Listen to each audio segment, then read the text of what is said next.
Now let me pass on one great rule to you, which has been discovered in interviewing self-made millionaires. Self-made millionaires look into every failure for something good. They say there's got to be something good in this that I can benefit from, and surprise, surprise, they always find it. Second is, self-made millionaires always seek the valuable lesson in every setback or obstacle or temporary failure, and they always find the lesson. Now, what do failures do? Failures whine and cry and think about what they've lost and blame their problems on someone else. Successful people say, what can I learn from this that will make me smarter next time? And my promise to you, those who seek find, is that if you go looking for a valuable lesson in the biggest problem that you're facing today, you'll always find the lesson. Here's another possibility. Your biggest problem today could be the biggest gift that you have ever received, because it may contain within it the lesson that will make you successful. If you stop thinking about what happened and who's to blame, and you start looking for the gift within your problem, sometimes it can transform your life. The next key is to dedicate yourself to lifelong learning. Now, what takes you from rags to riches is personal development, personal and professional development. In the 21st century, as Peter Drucker says, knowledge and skill are the keys to the 21st century. And the only thing that will be relevant, the only skill that will be relevant in the 21st century is the ability to learn new skills, because virtually everything you know is becoming obsolete at a rapid rate. Stephen Covey says that your current knowledge base has a half-life of 2 years, which means that half of everything you know will be irrelevant within 2 years. And 2 years from now, half more. So if you're not continually learning and upgrading your knowledge and skills, you're not staying in the same place. As Pat Riley says, the basketball coach says, if you're not getting better, you're getting worse. If you're not constantly learning, you're actually falling behind. So here are the 3 keys to continuous learning. Number 1 is read in your field 30 to 60 minutes each day. In other words, turn off the television, turn off the radio, put aside the newspaper, and just read in your field. The very best places to read, by the way, are books.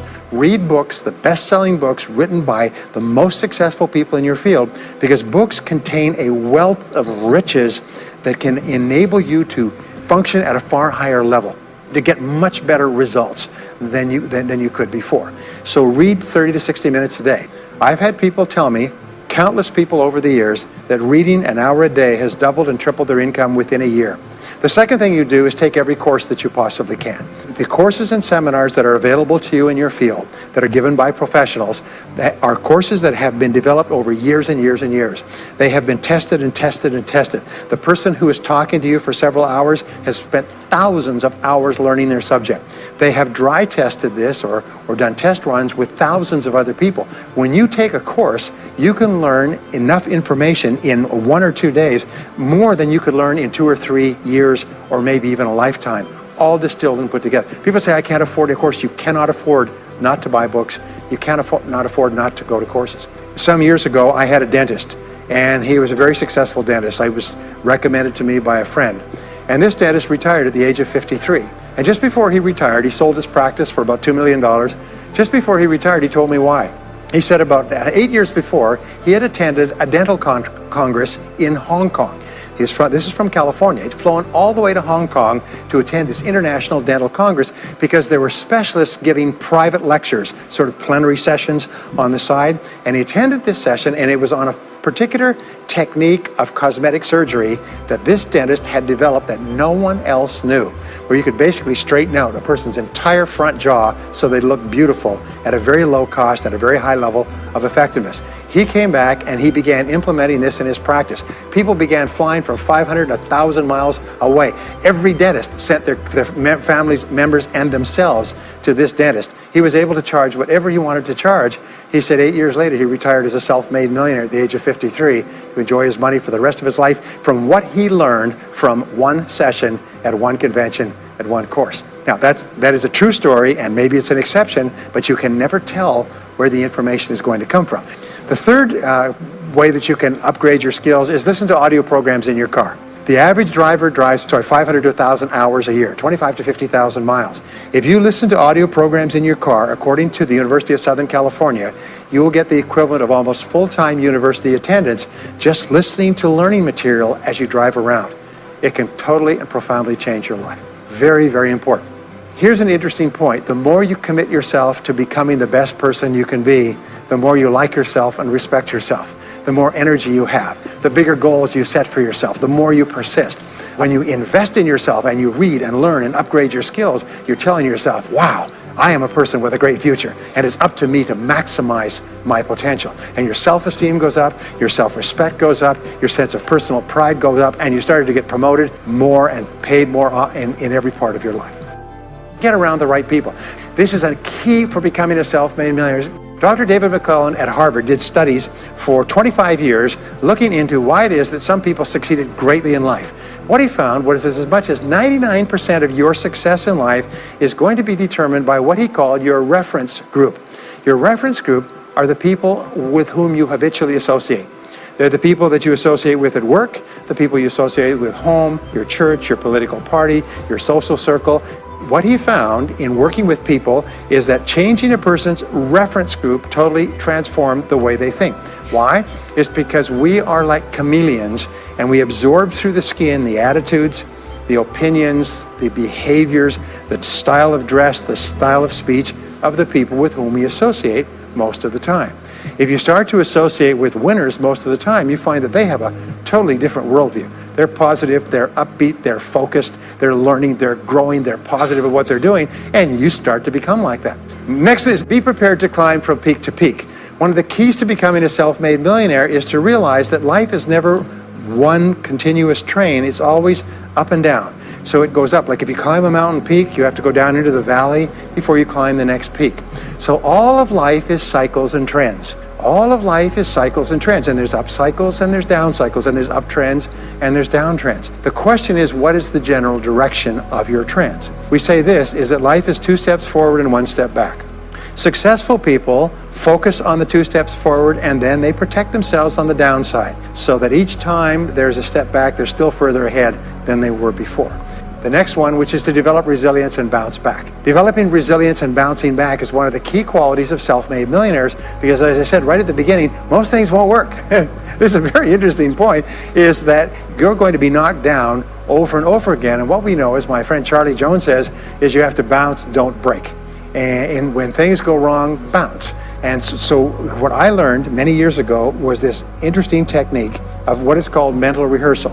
And mental rehearsal says that you mentally prepare for the inevitable downturns before they occur.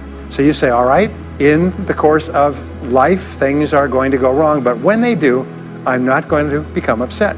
I'm not going to get mad or angry or anything else. I am just going to take it and learn from it and pick myself up and keep going. Sometimes I ask this question, does anybody here have any problems? Everybody says yes, everybody's got problems. Well, here's the rule, is all of life is a continuous series of problems. They never end. The problems just keep on coming, like the waves of the ocean. The only break in this unbroken series of problems will be the occasional crisis. So life will be problem, crisis. It's like the waves of the ocean, 6 problems and a crisis, 6 problems and a crisis. Which means that everybody here is either in a crisis right now, has just gotten out of a crisis, or is just about to have a crisis. So what we have found is this, the hallmark of superior people, 30 years of research, is how you respond to a crisis. How you deal with problems and how you respond to a crisis. And what we have found is this, is superior people look for the solution to every problem. They don't allow themselves to become upset and angry when something goes wrong. They say, okay, what's the solution? And they become intensely solution-oriented. When you have a very intense problem, that stimulates creativity to solve the problem. So what you do is you write and define the problem clearly. If you have a problem, you say, wait a minute, what is my problem? What is it that I'm worried about? And write it down. And the very act of defining a problem clearly often triggers the solution to the problem. One last technique that I want to give you with regard to your major definite purpose. And if you only do these 2 things as a result of our time together, they will transform your life. You've already identified the one goal that can have the greatest positive impact on your life. Now what you do is you take that goal and you write it at the top of a page in the form of a question. And you say, let us say your goal is to double your income. That could have a major impact on your life. You say, what are all the things that I could do to double my income in the next 12 months? Write it as a clear question. Even better, if you're earning $50,000 a year today, write, what could I do to earn $100,000 over the next 12 months? The more specific the question, the better. Then you devote yourself to writing 20 answers to this question. You must write a minimum of 20 answers. Work harder, work smarter, start earlier, stay later, change occupations, upgrade my skills, whatever it is, keep forcing yourself to write till you've written 20 answers. We call this mindstorming. The first 3 to 5 answers will be easy. The next 3 to 5 answers will be difficult. The last 10 answers will be incredibly difficult. But I have given this exercise to people who've gone on to become millionaires so many times I've lost track, because they often find that the 20th answer changes their whole life. And if you've ever done this once, it's absolutely staggering. More people have become millionaires with this simple idea of mindstorming, what I call the 20 idea method, than any other single method of creative thinking ever discovered. Once you've got your 20 answers, pick one answer and take action on it immediately. Once you've got, it doesn't matter what it is, just take one answer and take action on it, and that will keep you thinking and acting creatively all day long. And the next key to becoming a self-made millionaire is to become an unshakable optimist. An unshakable optimist means that you think and talk about what you want most of the time. Optimists think and talk about what they want. They look for the good in every situation. They seek the valuable lesson. They're constantly feeding their mind with great ideas, which opens up new perspectives. What I have found is that optimists have 3 wonderful qualities. Number 1 is they learn more things. As a result, they dramatically increase the likelihood that they will learn the right thing at the right time. Number 2 is they try more things, which dramatically increases the likelihood that they'll try the right thing at the right time. And number 3 is they persist. They never give up. Optimists make a decision that once they've decided they're going to become wealthy, they just never stop until they achieve that goal. Now, will they have many setbacks and obstacles and difficulties? Do you know that almost everybody succeeds in a different direction from what they originally intended or from what they originally thought? But they just keep going. Almost like a football player running down the field, running, blocking, changing, moving back, forward, continually, but never loses sight of the goal. So optimists learn more things, try more things, and persist longer. I want to leave you with the last 2 qualities of self-made millionaires. Second to the last quality is that they develop the qualities of courage and persistence. I said before, the biggest single obstacle to success is the fear of failure. The antidote to the fear of failure is the habit of courage.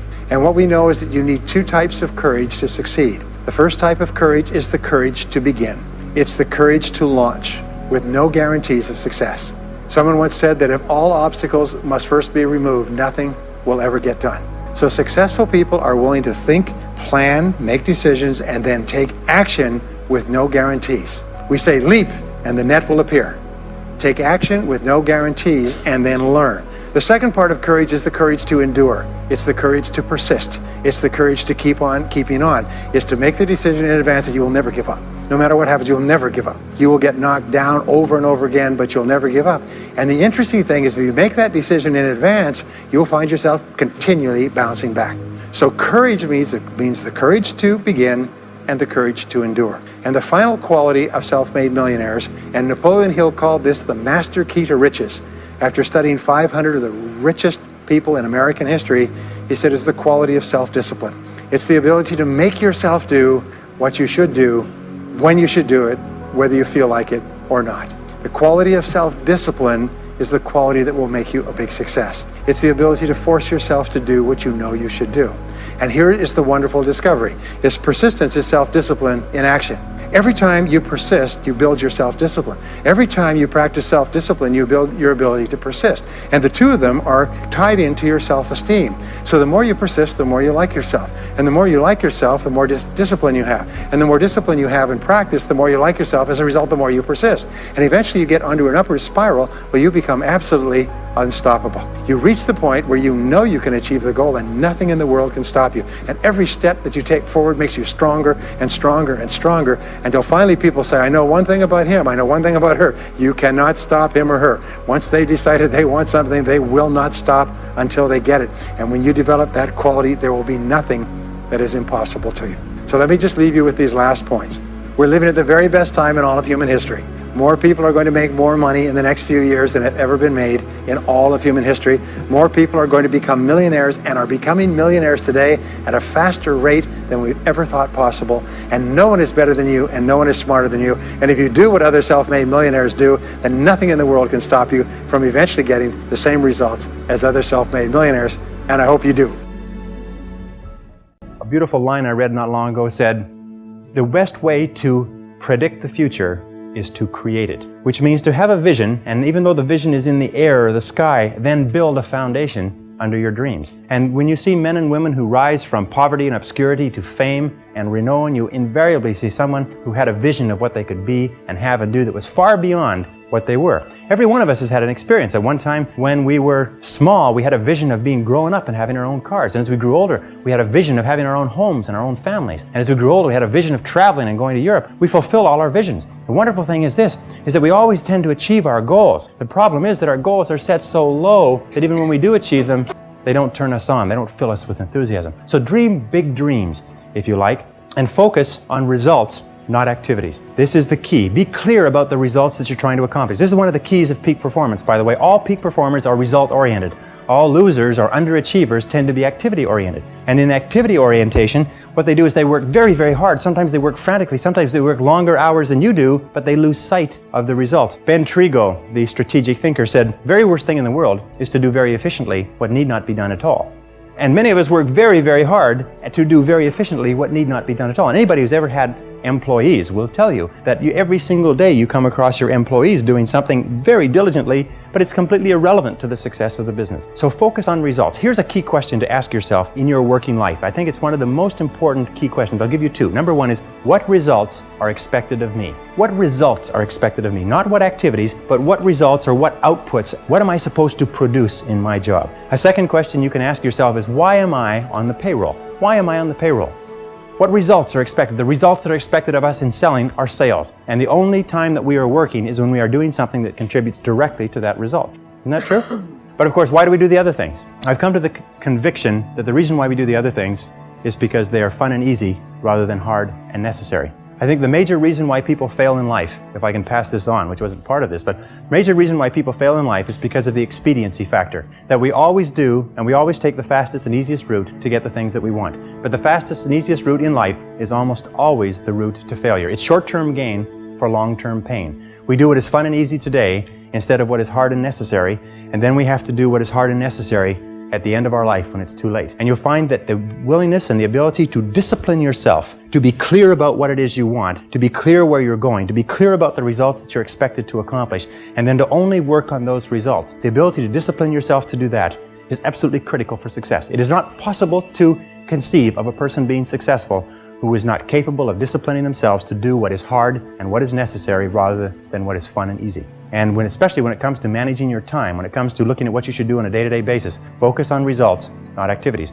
Now let me give you a method which has helped me. Write out your goals. All goals have to be in writing, by the way. If you don't have your goals in writing, then they're not really goals at all. They're merely wishes. And as they say, a wish is merely a goal without any energy behind it. Have your goals in writing. Write them out very specifically and clearly, and then do this. Every single morning, rewrite your major goals in the first person singular as though they already existed. Rewrite your major goals every single morning. Now, this should take you about 2 to 4 minutes, maybe 5. You can do it all in a paragraph. For instance, if your goal is to earn $50,000 a year, every single morning write, I earn $50,000 a year. If your goal is to be excellent in real estate, say, I am an excellent salesperson in my field. If your goal is to weigh a certain number of pounds, if your goal is to enjoy a certain kind of life, write down your major goals in the first person singular as though they already existed today every single morning. And then every single evening, take about 5-10 minutes, instead of watching television, just before you turn on the television, say, wait a second, I've got to review my progress. And sit down and review what you've done in the course of the day. And say, what have I done right today? What have I done right that's moved me toward my goals? And second question is, what would I do differently if I had today to do over again? Those 4 steps, by the way, writing and rewriting your goal each morning, reviewing them in the evening, and asking yourself those 2 questions. What did I do right? What did I do that moved me toward my goals today? And what would I do differently if I had the day to live over? If you'll ask yourself those 2 questions, in the next 30 days, you'll accomplish more than you accomplished in the last 6 months. This is the most incredible method I've ever seen. I learned it some years ago. Just rewrite your goals every morning. The only problem with goals is that we don't set enough of them and we don't set them highly enough. You can have anything you want. Imagine you could have anything that you want, anything that you can hold in your mind on a continuing basis, you can have. Anything that you are crystal clear about wanting and are willing to pay the price to get, you can have. So clarity is the key. Be clear about what you want. Be clear about what you have to do to get it. Be clear about your vision. Be clear, speak, walk, talk, and act with clarity. And that's the final point with regard to clarity. I have seen many men and women who have tripped themselves up by being beaters around the bushers, if you like. They are very careful about whatever they say, and by the time they say it, people have gone home for lunch. And one of the keys to success is to be very straight and to be very clear, be very precise. Interesting, one of the reasons why people do not speak to the point is for fear of offending others. Isn't that true? For fear of offending others. Interesting study they did last year. They asked a great number of executives, male and female. They said, if you had to tell a person something unfortunate with regard to their career that was going to affect their lives, and this is something that you've known for a long time, how would you go about breaking the news to them? And each of the person described the strategy they would take. They would set up the timing right. They would start off with a talk about talking about subjects that they had in common. They would close the door and keep out the noise. Anyways, they went around and around, and they're all circuitous routes of how they would get to the point. And then they reversed the question. They said, how would you like to be informed of this same subject? And every single one of them said, I'd like to be informed in a straightforward way. I'd like somebody to tell me straight the news. You see, all of us want to be dealt with in a straightforward way because we know we can take whatever it is. But we think that everybody else is too fragile. So what we do is we pussyfoot and tippy-toe around and avoid giving them the news, and we finally do get the news to them. It sometimes causes more problems than is necessary. So be straightforward, be clear in your language, be clear in your actions. Let people know exactly where you stand, and let people know exactly what you've said and what you mean. Very, very important. And it takes practice, by the way.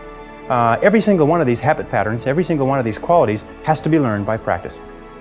And I sat down and looked at this whole concept of excellence, and I saw something that I hadn't noticed. It's almost like something brought to the surface of your mind. I noticed that every single man or woman that I had studied who had achieved any kind of success in any field whatsoever had done it after they had made a commitment to becoming excellent in that field. And I began to look, and I began to compare, and I began to talk to people, and I speak to thousands of people virtually every month. I found that I never found a single person who was successful who was not excellent at what they did. That competence, the commitment to becoming excellent in your chosen field, is an indispensable prerequisite for success. That if you are not good at what you do, you haven't got a chance in our competitive society unless you win the lottery.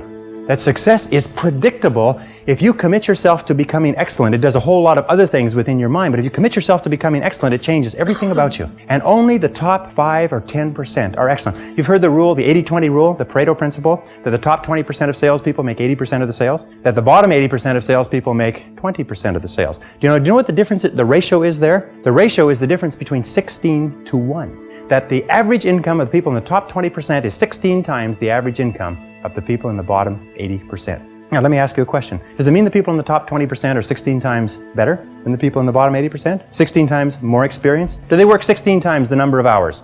Do they have 16 times the number of years of education? Are they 16 times more handsome? Are they 16 times anything? But 20% of these people are making 16 times the average of the rest. Prudential Insurance Company did a study some years ago, and they put the thousands of agents that they have throughout the United States into their computers and compared their income, and it came out the 80-20 rule worked. 20% of the salespeople were doing 80% of the business. Well, they had all the data on the computer, so they ran it through one more time. They said, what's the average income of the top 20% of the top 20% compared to the bottom 80%? Now, for those mathematicians among you, that works out to the top 4%. What was the average income? They found the top 4% were earning on average 32 times the average of the people in the bottom 80%. So they said, this is interesting, and they ran it through one more time. They found that the top 20% of the top 20% of the top 20%, which is the top 0.8%, that's good, top 0.8% were earning on average 54 times the average of the people in the bottom 80%.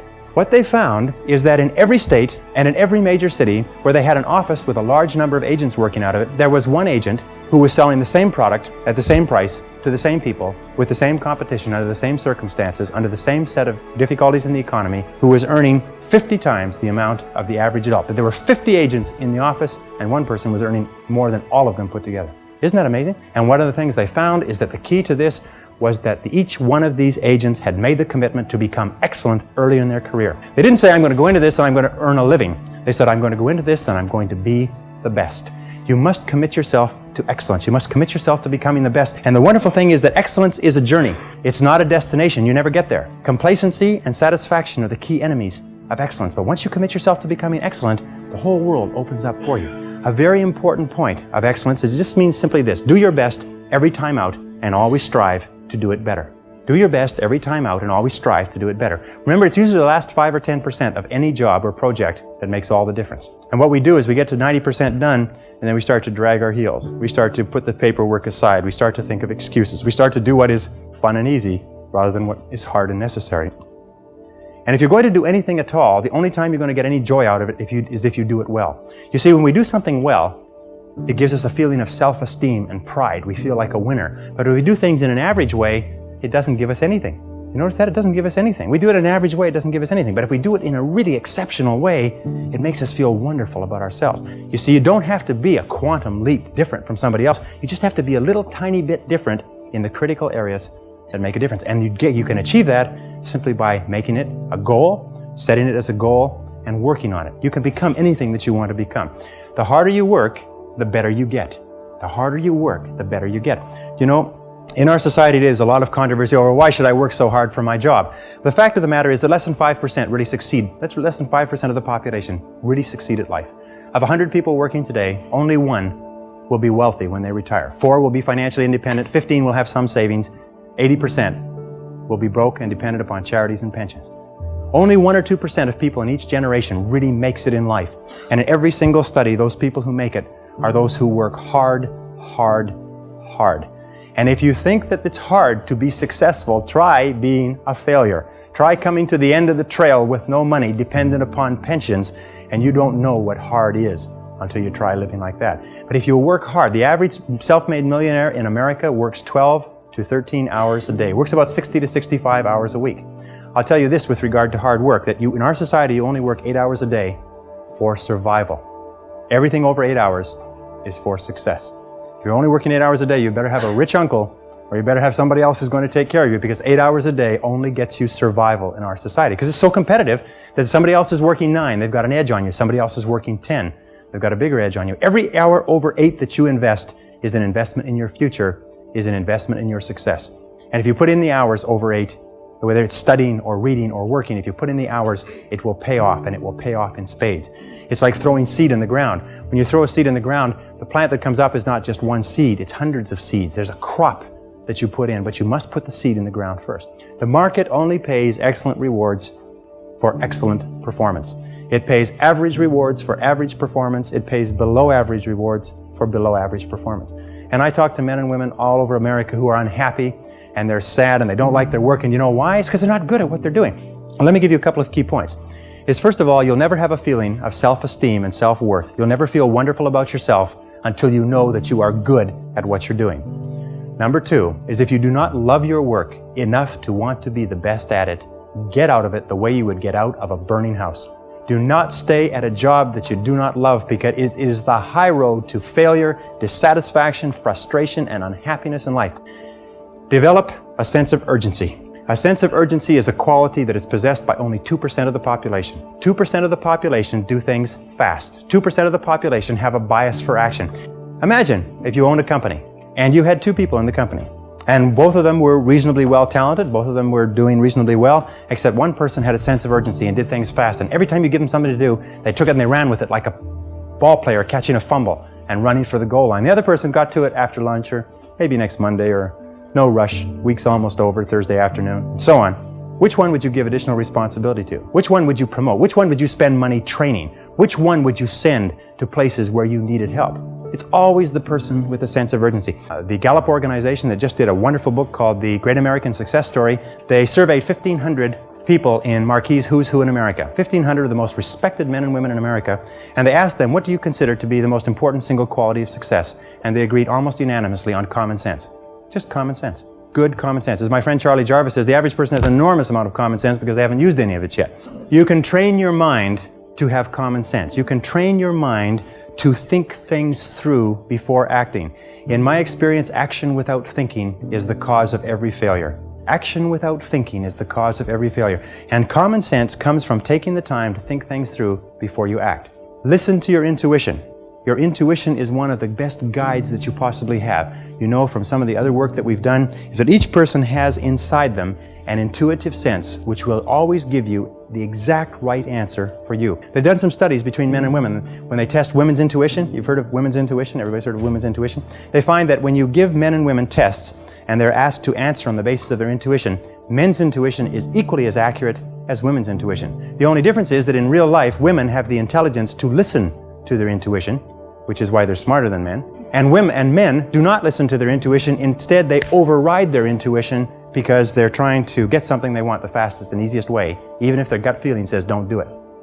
Your intuition will always give you the most accurate answer for you. It's almost like an inbuilt computer that will take all of your life experience and knowledge and everything going on around you and give you exactly the right answer. So listen to your intuition. Learn from your setbacks. This is one of the characteristics of high-performing men and women, is that every single time they have a problem or a difficulty, they sit back and they dissect it and they learn everything possible from it.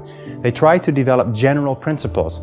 From each setback, they say, what is the valuable lesson I can learn? So you take a look at everything that has happened to you, take a look at the very most difficult experience that you're in right now, and ask yourself, what is the most valuable lesson I can learn from this experience? And believe me, if you look for the lesson, in the Bible it says, seek and ye shall find. It doesn't say seek and occasionally you might find something. It says seek and ye shall find. If you look for the valuable lesson or the seed of an equal or greater advantage or benefit in every difficulty, you will find it. It's always there. And I love the line from Socrates that says, the unexamined life is not worth living, which means that the life where you do not take the time to reflect on your experiences. Aristotle said that wisdom is an equal measure of experience plus reflection. And the reason so few people have wisdom is what they have is experience, but they never take the time to sit back and reflect on what's happening to them, reflect on what they're learning. How many people here have seen people get out of bad relationships and get immediately back into bad relationships? Or get out of a lousy job and immediately join a company and get into another lousy job? What is the natural thing that people do? They get fired or laid off from a job, they quit, they go down the street, they look for what? Another job exactly like it. The hallmark of creativity is curiosity. The hallmark of ignorance and stupidity is the cessation or stopping from asking questions. And I've worked with some of the brightest men and women in this nation, and I find that the smartest people of all, the ones that have the greatest education and the most experience, are the ones who ask the most questions. They ask questions almost as if they were children, but they never stop asking questions. They're very open and flexible, and they have the ability, once they learn a new piece of information, to drop what they're doing if the new information contradicts it and do something else. Do you know what most people do? Most people keep on doing what they're doing until they run into a wall. As they say, the more you do of what you're doing, the more you'll get of what you've got. Someone pointed out to me not long ago, and I think it's very true, is that all changes in our life come with the input of new information. That if we do not have new information, we keep on doing the same thing forever as a result of inertia. And creative people are always looking for faster, better, easier, cheaper, newer ways to do things. Remember, 80% of everything that we are doing today in our general business will be different 5 years from now. 80% of the products that we use, the food that we eat, the cars we drive, the music we listen to, the movies we go to, even the streets we drive on, 80% of everything will be new in 5 years. That's how rapidly things are changing. According to the research, all you need is an idea that's 10% new to start a fortune. An idea that's 10% new. As a matter of fact, an idea that's more than 10% new is probably too new for the average consumer to accept it. An idea that's 10% new. How many times have you been going about your daily business and you see the need for a product or service? And you say, now I wonder why somebody doesn't produce that. And about 2 or 3 years, then you say, well, it can't be any good. I thought of it after all. And then 2 or 3 years later, a company comes out with that idea, or some company comes and makes $1 million at that, and you say, I thought of that idea 2 or 3 years ago. Every single person here has had that experience. What you have to do is trust your ideas. If you decide that you're going to earn a certain amount of money, that you're going to achieve a certain level of wealth, that you're going to achieve a certain life estate, and you program that into your subconscious mind, and you then turn it over to your intuition, you will get the ideas, the insights, the inspirations necessary to achieve your goals. And that's the only difference between very wealthy, successful people and the average person, is that they simply follow their intuition. They're not smarter, they're not different, they're not more educated, they're not more talented, they just follow that inner guide. Develop the people skills that you need to be successful. Take courses in communications. Take courses in effective listening. Take courses in public speaking. You know, one of the most important parts of communicating and getting along well with others is the size of your vocabulary. You've probably heard that before. The size of your vocabulary, your ability to express yourself orally, your ability to stand on your feet, your ability to write effectively and get your point across to others will have a tremendous impact on your life, because you cannot imagine a successful person who cannot communicate effectively with other people. And you can develop the capacity to be an excellent communicator. If you were to learn one new word a day, if you were to make an effort by carrying a dictionary around, I have taught myself French, Spanish, German, and smatterings of about 10 other languages. And the way I taught myself that was I learned the basic vocabulary, I studied it, learned the basic vocabulary, and I carried a dictionary around with me. And every time I saw a word I didn't know, I looked it up in the dictionary. And within a very short period of time, I could eat, live, walk, talk, and speak fluently in those 3 societies. And I've traveled all over the world in those 3 languages. The Carnegie Institute of Technology did a study about 10 years ago now, and they studied 10,000 men and women who were let go from their companies. And they found that 95% of the people who were let go from their companies were let go because of their inability to get along with others. This is caused by low self-esteem more than anything else. In my estimation, those of you who know that low self-esteem, more than anything else, causes our personality problems. Not liking ourselves, not accepting ourselves, feeling inferior inside causes us to lash out at other people.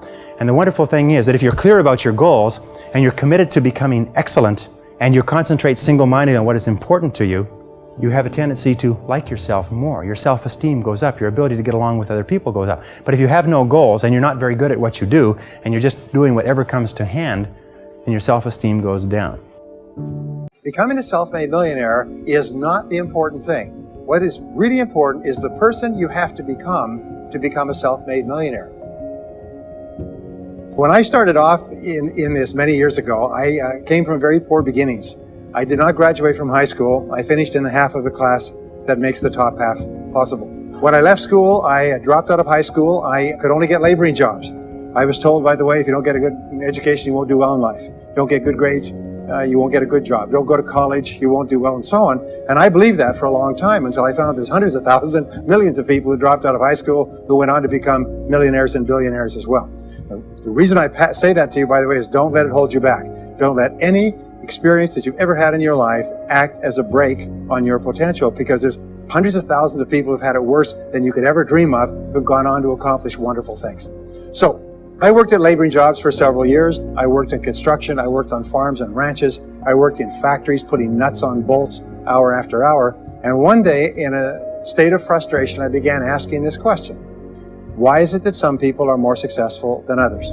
So I began asking other successful people, what are you doing differently from me? And they told me, and I did it, and I got better results. I got into sales when I could no longer get a laboring job. And in sales, I noticed that one of the guys in my company was making 10 times as much as anybody else.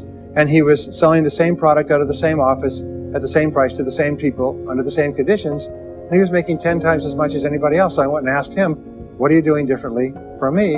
And he told me, and I did it. Now, what I discovered, which changed my life and which brought us here today, is I discovered the law of cause and effect. The law of cause and effect, sowing and reaping, action and reaction, is the great universal or iron law of the universe. What it says is that everything happens for a reason, is that there are no causeless effects, is that even if we don't know what is causing the effect, we trace it back. It's the basis of the scientific process, of all medical research, of all marketing, of all business, is if you can define an effect that you want, you can trace it back and find somebody who at one time did not have that effect, and then find out what they did, and then do the same things, and you eventually get the same results. We say that success is not an accident. Failure is not an accident. Success leaves tracks. So if you just follow the tracks of other successful people, no matter where you're starting from, you eventually get to the same place that they get. This was a shocker for me because, and I learned later in psychology, by the way, that one of the two most important things we need to have to be happy and healthy is a sense of control, a feeling that we are in control of our lives, that things are happening for a reason, and a sense of coherence, a feeling that things fit together. Well, when I realized the law of cause and effect explained everything, I thought, wow. So in sales, I went to the top of my sales force. I read and I learned, attended courses, and especially I applied what I learned. And then when I got into sales management, I again read the books and took the courses and asked for advice. And when I got into real estate and importation and development and manufacturing and distribution and a whole series of businesses over the years, the first thing I did is I asked, how does it work? How do people succeed in this field? And then I buried myself and immersed myself. I spent hours and hours and hours studying, and then I did what the most successful people did. Interesting point. We say that nature is neutral. In other words, nature doesn't care who you are. It doesn't care if you're tall or short or male or female or black or white, educated or uneducated. Nature doesn't care. All that nature cares is that you do what successful people do. It's like making a recipe. Nature doesn't care if you follow a recipe. If you follow the recipe exactly, you get the dish. Nature doesn't care who's doing it. And that's the wonderful thing about our society. It's basically like justice. It's blind, is nature doesn't care. In fact, there are a lot of people who are not as smart and not as talented as you who are doing vastly better than you, not because they're better, but because they're just following proven success methods. Becoming a self-made millionaire is not the important thing. What is really important is the person you have to become a self-made millionaire. You have to become a totally different human being. One of my friends says that in order to achieve something you've never achieved before, you have to become someone you've never been before. And it's a really important insight, is the qualities that you need to develop, qualities on the inside to become a self-made millionaire, are incredible qualities that make you a vastly better person. Not only better in terms of character, determination, discipline, decision-making, strength, and so on, they make you a far better person. They round out your character in a far better way. So the real payoff of becoming wealthy is not because you can eat more, because how many more meals can you eat? How many more clothes can you wear? Because it's the kind of person that you become, and then the kind of people that you associate, the kind of life that you have. If you have these qualities, your success is virtually guaranteed. And if you don't have these qualities, the qualities are learnable. Point number one is that all business or sales skills are learnable. All financial skills are learnable. If you can drive a car, you can learn any skill. If you can drive a car, you can learn the skill. Now, number two is you're probably only one skill away from doubling your income right now. You're probably only one skill away from setting yourself on the road to becoming a self-made millionaire. That turns out to be the case for almost everyone. It's a learnable skill. People say, well, I've never been very good with money. Well, get over it. Fact of the matter is, you can learn what you need to learn to achieve anything that you want to achieve. So, the success secrets of self-made millionaires. Give yourself a score of 1 to 10, and if you are weak on one of these, it can be enough to hold you back. If you're strong on all of these, then there's no limit to what you can accomplish. The first is to dream big dreams. Dream big dreams. Practice what is called back from the future thinking and project forward. Develop a vision of yourself as happy, healthy, wealthy, thin. Practice what top people practice, which is what is called idealization. You project forward several years and you imagine that your life is perfect in every way. Imagine that you have no limitations. Imagine that you have all the time and all the money and all the friends and all the contacts and all the education, and all the experience, and that you could be or have or do anything you want in life. If you could, what would it be? If your life were perfect in 5 years, what would it look like? How much would you be earning? How much would you be worth? What kind of a family life would you have? What kind of health would you have? What kind of car would you be driving?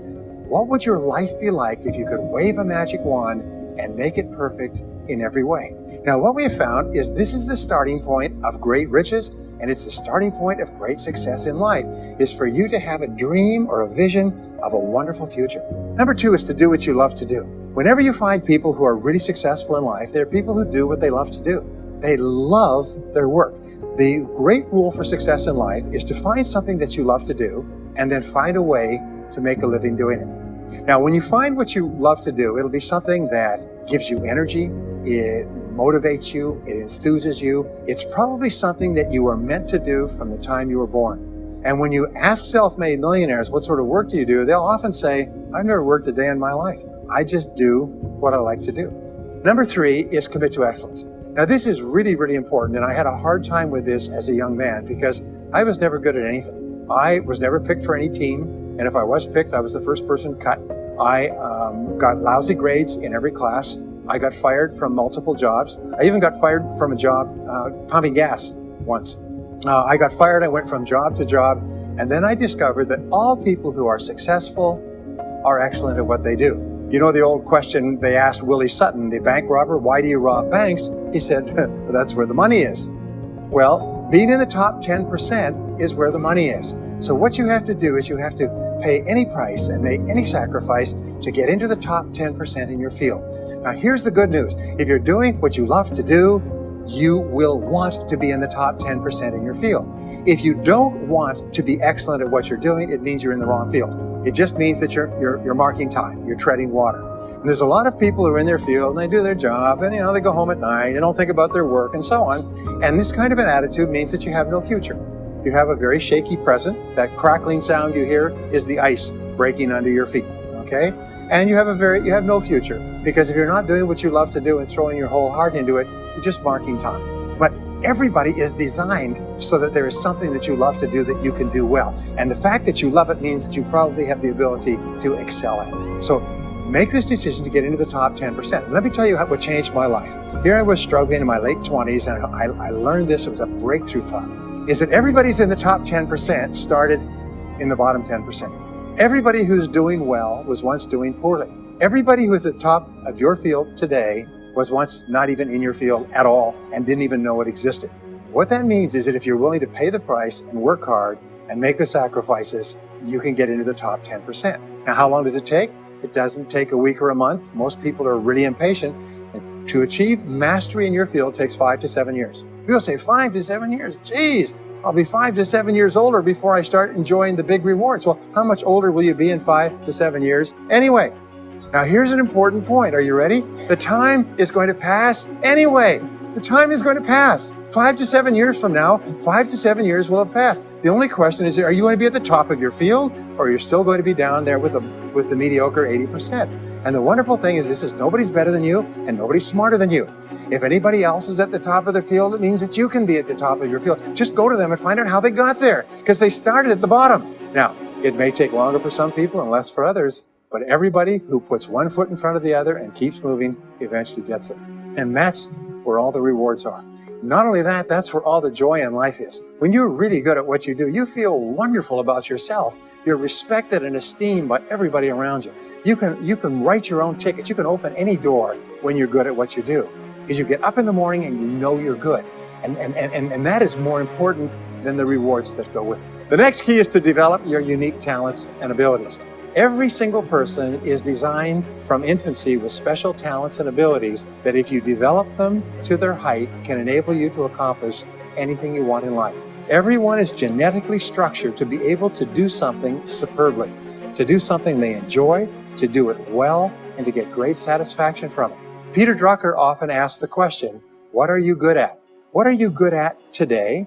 What should you be good at? What could you be good at? What will you be good at? And so one of the questions that we ask is, looking back in your life, what has been most responsible for your success up to now? What has been most responsible in the past? What is it that you have done that has gotten you the best results? Because as we said before, success leaves tracks. And if you look back into your past, you'll often find indicators that guide you to your future. The next key to becoming a self-made millionaire is to see yourself as self-employed.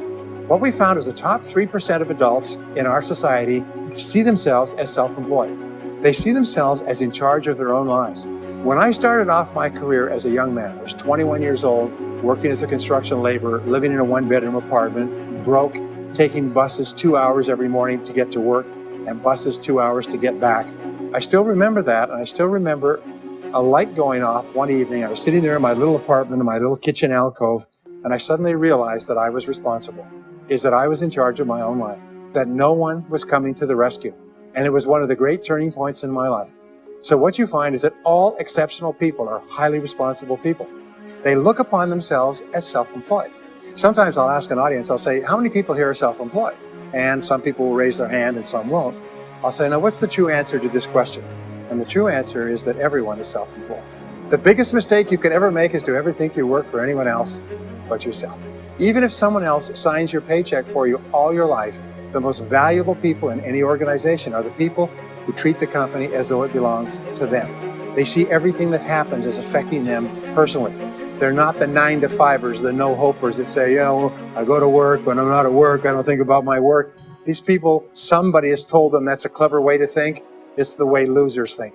Winners think about their company, and when they're not there, they think about how they can do it better. When something happens in their company, they take it personally because they see themselves as highly responsible. As a result, they're paid more, they're given more educational opportunities, they're promoted faster, and these are the people that eventually, like cream, rise to the top of every organization and every industry, the top 3%. The next key to becoming a self-made millionaire is to develop a clear sense of direction. Developing a clear sense of direction means that you need to become intensely goal-oriented. We find that all successful people are goal-oriented. There's an old saying, you can't hit a target that you can't see. You've got to know what you want in every area of your life. Some years ago, I worked with the Hunt Oil Company in Texas. The Hunt Oil Company was founded by H.L. Hunt, who became the wealthiest, self-made, multi-billionaire in the world. At his peak, he owned 200 companies and had a royalty income of $3 million a day. Most phenomenal man, by the way. And he was interviewed by a friend of mine on television before he died in the early 70s.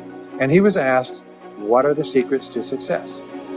He said, the keys to success have only been 2 through all my life, and I will tell you what they are. He said, number 1, he said, decide exactly what it is you want and write it down and make a plan to achieve it. And number 2 is determine the price you're going to have to pay to get it and then resolve to pay that price. Now, where the law of sowing and reaping cause and effect, I learned an additional point to that. I learned that your current life today is the result of the price you've sown up to now. Is whatever you've put in, you get out. So whatever you're getting out today is a result of what you've put in. If you don't like what you're getting out, what you have to do is you have to put in something different. What I found is this, is that life is always just in the long run. So therefore, life says this, is there's a price you have to pay, and there's two qualities. First of all, you have to pay the price in full for your success of study, preparation, hard work, and so on. And second of all, you have to pay the price in advance. You don't get it afterwards. The way the world works is first you put in what you need to put in, and then you get out the rewards. So you have to ask yourself, what is the price that you have to pay to achieve the success that you desire? And you have to write it down and make a plan and work on it every day. Next is refuse to consider the possibility of failure. It's the most amazing darn thing is that the fear of failure is the greatest single obstacle to success in adult life. And it's not failure itself, because each one of you is a professional failure. Each one of you has failed over and over and over again. Isn't that true? All of us fail. All human beings fail over and over. 9 out of 10 things that we try don't work out the way we expected. We have failures in relationships and in jobs and in careers and investments and everything. It's not the failure that holds you back. The failure makes you smarter. We say that it is the fear of failure, not failure, that holds you back. And the way that you overcome failure is you never consider the possibility of failure. The rule is this, is there's no such thing as failure, there's only feedback. Is when you try something that doesn't work, you get feedback, not failure. And recognize that most things you try aren't going to work the first few times. So what you do is you say, oh, that's an interesting bit of feedback. And you pick yourself up and you move forward and you have more feedback and you move forward. To become a self-made millionaire, you're going to fail over and over again, year after year after year. But your brain has a cybernetic mechanism, which means that every time you try something, you get feedback, which makes you smarter. And when you try something else, you get feedback, which makes you smarter. And eventually you reach the point where you're too smart and you stop making mistakes. You start to do more and more things right and fewer things wrong. But you can't get there unless you have experienced the failures. Henry Ford once said that failure is merely an opportunity to more intelligently begin again.